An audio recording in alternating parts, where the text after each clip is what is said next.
À l'automne 2021, il a été annoncé qu'Alexia Laroche-Joubert intégrait la présidence de la société Miss France.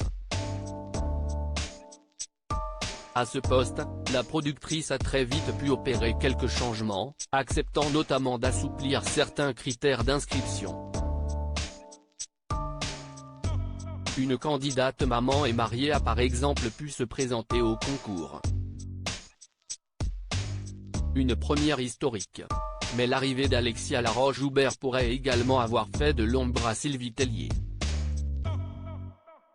À tel point que cette dernière serait actuellement poussée vers la sortie en douceur comme l'a annoncé Le Parisien le 10 mai dernier, d'après les informations d'une source proche de la société. Il s'agirait là d'un grand chamboulement pour la jolie blonde de 44 ans élue Miss en 2002 et qui a repris le rôle de Geneviève de Fontenay en 2007. Mais pour l'heure, Sylvie Tellier se mure dans le silence. C'est Alexia Laroche-Joubert qui a donc été interrogée sur le sujet lors d'une interview pour Le Parisien parue ce mardi 21 juin. Beaucoup de gens s'expriment et c'est bien regrettable.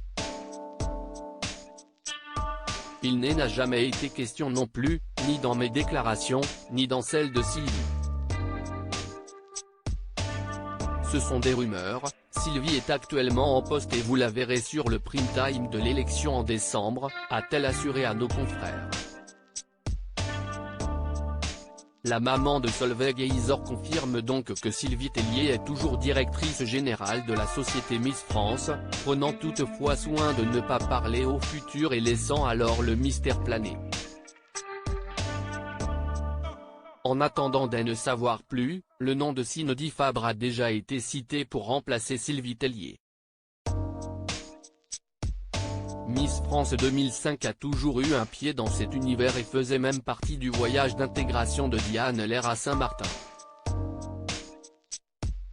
Ce choix aurait en tout cas tout pour réjouir Geneviève de Fontenay. Je pense qu'elle ferait très bien l'affaire. J'ai mis beaucoup Cindy.